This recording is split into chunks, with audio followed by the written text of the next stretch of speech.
Hello aspirants, welcome to SB institute. আজকে আমরা নিয়ে চলে এসেছি রিজনিং এমসিকিউ সেশনের লেকচার 12। প্রত্যেক দিনের মতো অবশ্যই তোমাদের হাতের কাছে খাতা পেন নিয়ে বসতে হবে। প্রথমে তোমরা নিজেরা ভিডিও পজ করে সলভ করবে, তারপরে আমার সলিউশনটা দেখে নেবে। তো বেশি দেরি না করে আমরা শুরু করব। কোশ্চেন হচ্ছে, প্রদত্ত বিকল্পগুলি থেকে এমন একটি সংখ্যা নির্বাচন করো যা নিম্নলিখিত ক্রমটিতে প্রশ্নবোধক চিহ্ন অর্থাৎ এই জিজ্ঞাসা চিহ্নের পরিবর্তে বসতে পারে, অর্থাৎ এই জায়গাটায় কি বসবে। ঠিক আছে, এইবার এগুলো যদি ইজিলি তোমরা ক্যাচ করতে পারো যে অ্যাকচুয়ালি কিভাবে এই এর পরের সংখ্যাটা আসছে বা তার পরের সংখ্যাটা আসছে, তাহলে তো ইজিলি তোমরা মেন্টালি ক্যালকুলেট করতে পারবে। কিন্তু যদি ধরতে না পারো, সেই ক্ষেত্রে একটাই উপায়, যেটা হচ্ছে ডিফারেন্স বের করে নেওয়া। 16 আর 33 এর মধ্যে ডিফারেন্স কত হচ্ছে? 17 হচ্ছে। 33 আর 100 এর মধ্যে ডিফারেন্স কত হচ্ছে? এদিকে 67 হচ্ছে। আচ্ছা, এইবার এই 100 আর 401 এর মধ্যে ডিফারেন্স কত হচ্ছে? 301 ডিফারেন্স হচ্ছে। এইভাবে অনেক সময় ক্যাচ করা সম্ভব হয় না, কিন্তু যদি আমরা একটু আর কি ফোকাস করি তাহলে বুঝতে পারবো যে 16 আর এই 32 এর মধ্যে কেমন সম্পর্ক হতে পারে। 16 ডবল প্লাস 1 হতে পারে, অর্থাৎ গুণ 2 প্লাস 1 হতে পারে। তারপরে 33 আর 100 এর মধ্যে কি সম্পর্ক হতে পারে? 3 33 ও 99, প্রায় 100 এর কাছাকাছি চলে যাচ্ছে না? অর্থাৎ এইবার 3 গুণ করা হয়েছে, তারপরে প্লাস 1 করা হয়েছে। তারপরে 100 আর 400 এর মধ্যে সম্পর্ক কেমন হতে পারে? 100 4 গুণ 400 তে চলে যাচ্ছে, কাছাকাছি চলে যাচ্ছে, তো 4 গুণ প্লাস 1 হতে পারে। তাহলে দেখো এই সিকোয়েন্সটা ম্যাচ করে যাচ্ছে। প্রথমে 2 গুণ প্লাস 1, তারপরে 3 গুণ প্লাস 1, তারপরে 4 গুণ প্লাস 1। তাহলে এবার কি হবে? 5 গুণ প্লাস 1। তাহলে 401 এর 5 গুণ কত হতে পারে?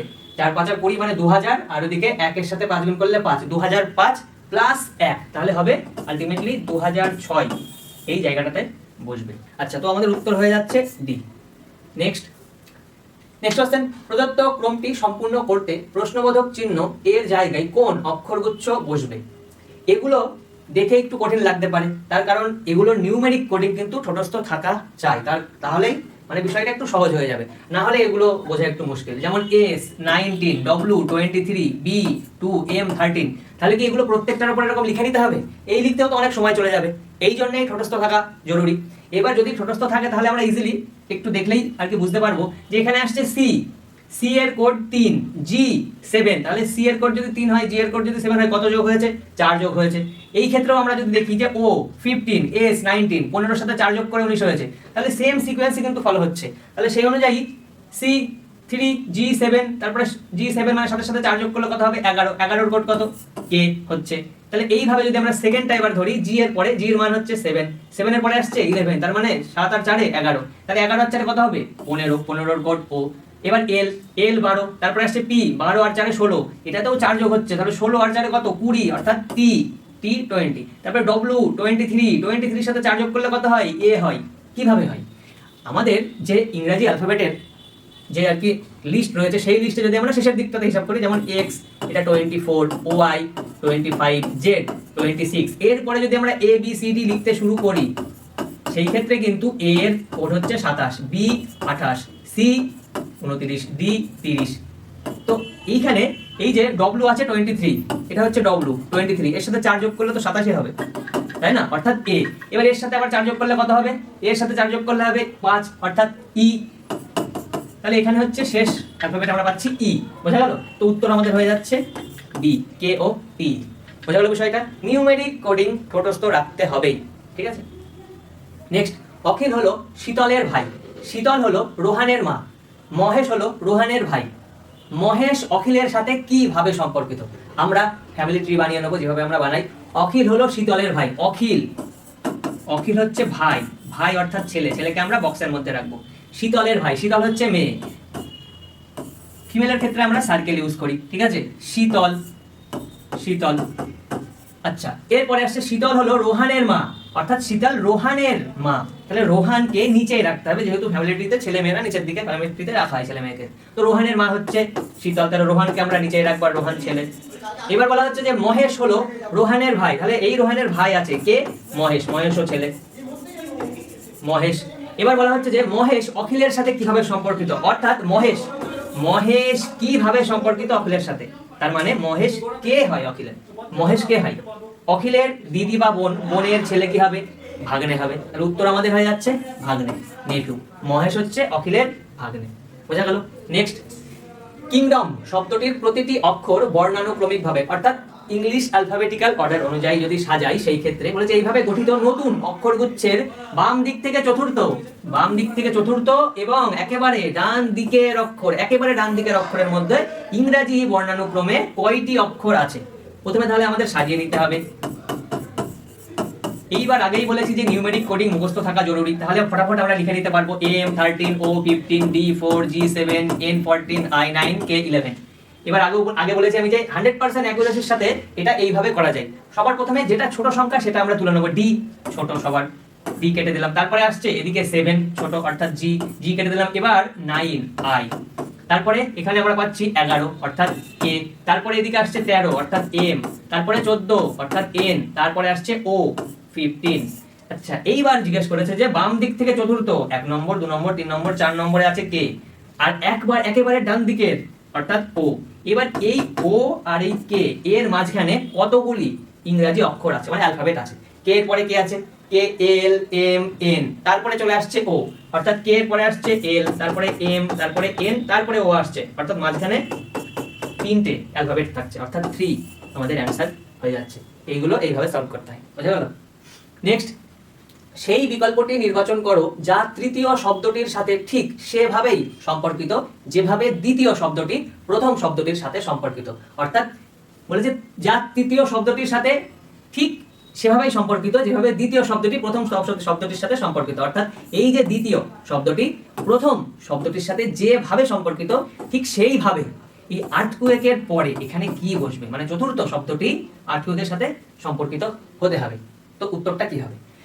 এর আগে আমি বলেছি যে এই বিষয়গুলো না কোনটার কি কাজ বা উৎস, এই সমস্ত বিষয় কানেক্টিং পয়েন্ট হিসেবে কাজ করে। এইখানে স্টাডি কানেক্টিং পয়েন্ট হিসেবে কাজ করছে। যেমন হার্টের স্টাডিটাকে বলে কার্ডিওলজি, অর্থাৎ এখানে স্টাডিটা হচ্ছে কানেক্টিং পয়েন্ট। ঠিক সেই রকমই আর্থকুয়েকের স্টাডিটাকে বলে সিসমোলজি, অর্থাৎ আমাদের উত্তর হয়ে যাবে সিসমোলজি। অর্থাৎ কানেক্টিং পয়েন্টটা আর কি বুঝে নেওয়াটা ভীষণ জরুরি। অনেক সময় অ্যান্সারগুলো এতটা কাছাকাছি থাকে যে উত্তর আমাদের ভুল হয়ে যায়। তো ওই ভুল থেকে বাঁচার একটাই উপায় কানেক্টিং পয়েন্ট আগে খুঁজে বার করা, বোঝা গেল? নেক্সট, এমন অক্ষরের সংমিশ্রণ নির্বাচন করো যা প্রদত্ত ধারার শূন্যস্থানগুলিতে ক্রমানুসারে বসালে ধারাটি যৌক্তিকভাবে সম্পূর্ণ হবে।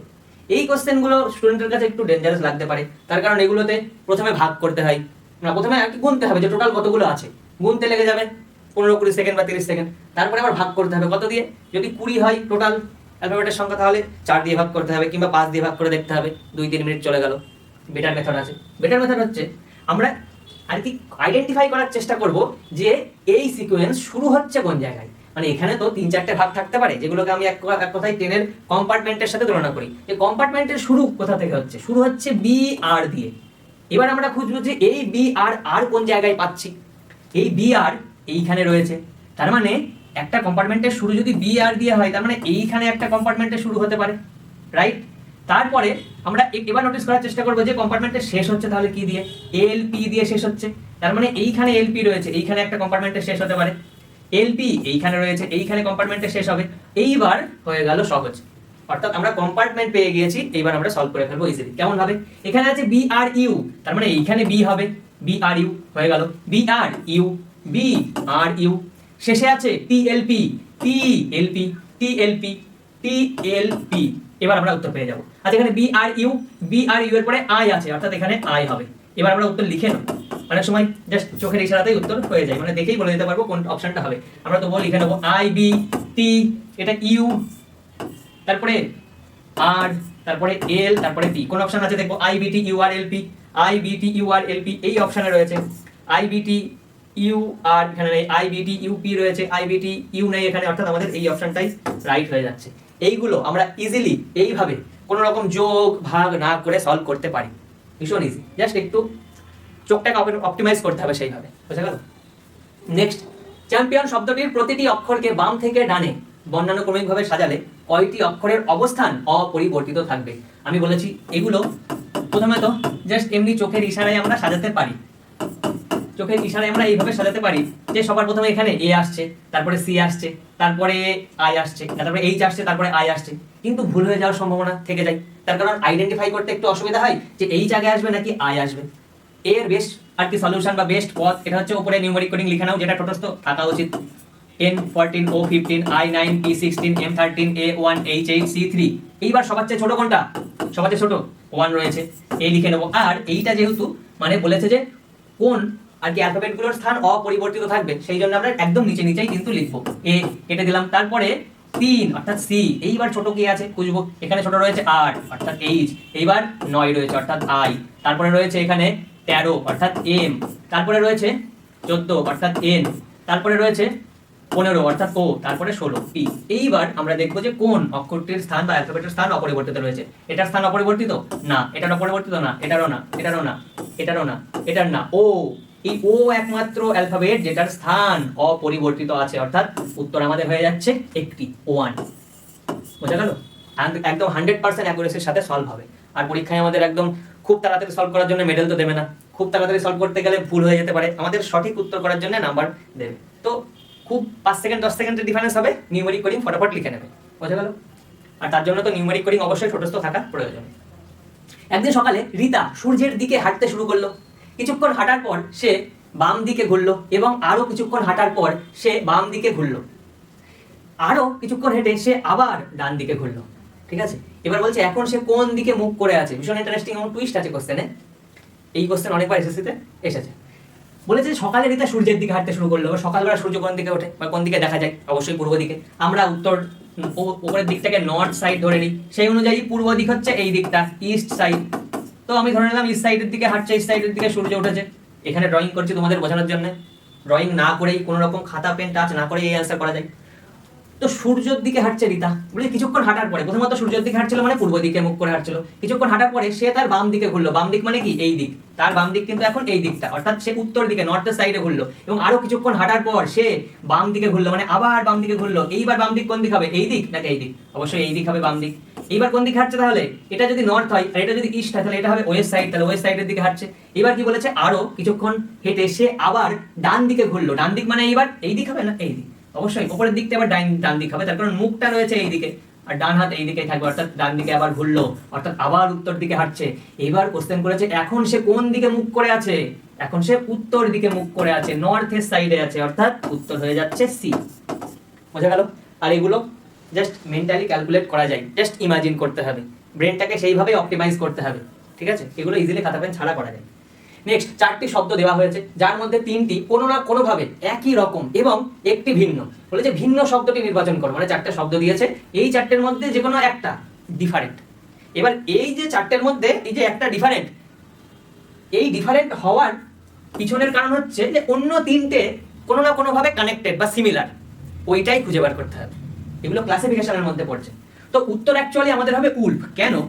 তার কারণ একটু খেয়াল করলে আমরা দেখবো ক্যাট গৃহপালিত, বাড়িতে পোষে অনেকে। কাউ গরু গৃহপালিত, বাড়িতে পোষে। গোট ছাগল গৃহপালিত, বাড়িতে পোষে। কেউ উল্ফ বাড়িতে পোষে?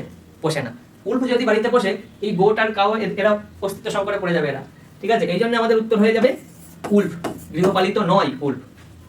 নেক্সট, একটি সারিতে মোট 78 জন সৈন্য দাঁড়িয়েছিল। শিরিষ বাম দিক থেকে 25তম স্থানে আর অভিজিৎ ডান দিক থেকে 40তম স্থানে দাঁড়িয়েছিল। এবার কোশ্চেন হচ্ছে শিরিষ ও অভিজিতের মাঝে কতজন সৈন্য দাঁড়িয়েছিল? ভীষণ ইন্টারেস্টিং। একটা সারি দাঁড়িয়ে আছে, একটা সারি আছে, সেই সারিতে টোটাল 78 জন দাঁড়িয়ে আছে। ঠিক আছে, এইবার বলছে এই সারির বাঁ দিক থেকে শিরিষ 25তম স্থানে আছে। আমরা ধরে নিলাম এটা হচ্ছে 25তম স্থান। এই দিক থেকে শুরু করে এটা হচ্ছে 25তম স্থানে দাঁড়িয়ে আছে শিরিষ। আর ডান দিক থেকে 40তম স্থানে দাঁড়িয়ে আছে, 40তম স্থানে দাঁড়িয়ে আছে অভিজিৎ, অর্থাৎ এটা হচ্ছে 40th স্পট। এইবার টোটাল তো আছে 78 জন। এইবার যদি বাদিক থেকে এ 25তম স্থানে দাঁড়িয়ে থাকে, তাহলে এই বাদিক থেকে 25 জন দাঁড়িয়ে আছে এখানে। আর এই ডান দিক থেকে অভিজিৎ 40তম স্থানে, মানে অভিজিৎকে ধরে 40 জন দাঁড়িয়ে আছে এই সাইডে। এই সাইডে 25 জন, এই সাইডে 40 জন, টোটাল কতজন দাঁড়িয়ে আছে? অবশ্যই 65 জন। 65 40 প্লাস 25 সমান 65 জন দাঁড়িয়ে আছে। এইবার কোশ্চেনে বলেছে যে এদের মাঝখানে কয়জন দাঁড়িয়ে আছে? এখানে টোটাল 78 জন আছে, তাহলে 65-র সাথে কত যোগ করলে 78 হবে? 13 যোগ করলে, অর্থাৎ এদের মাঝখানে এই জায়গাটাই 13 জন দাঁড়িয়ে আছে। 13 জন মাঝখানে দাঁড়িয়ে আছে, তবেই তো 78 অর্থাৎ 78 জন হবে। বোঝা গেল? তো উত্তর আমাদের হয়ে যাচ্ছে 13, 30। এইবার তোমাদের জন্য একটি প্রশ্ন থাকছে, ভালো করে বুঝবে এবং তারপরে অ্যান্সার দেবে। তার কারণ আমি বলেছি যে কানেক্টিং পয়েন্ট থাকা জরুরি। কোশ্চেনটা ভালো করে পড়বে, কানেক্টিং পয়েন্টটা খুঁজবে, তারপরে উত্তর দেবে। ঠিক আছে, আর এই উত্তরটা তোমরা কমেন্টে জানাবে। ঠিক আছে, তো আশা করি তোমরা প্রথমে ভিডিও পজ করে প্রথমে মানে কোশ্চেনগুলো সলভ করার চেষ্টা করেছো, তারপরে আমার সলিউশনটা আজকে দেখে নিয়েছো। এইরকমই ক্লাস তো আসতে থাকবে, তার জন্য এসবি ইনস্টিটিউটের এই ইউটিউব চ্যানেলটাকে তোমরা সাবস্ক্রাইব করো। আর আজকের ক্লাস তো এই পর্যন্তই। Thank you.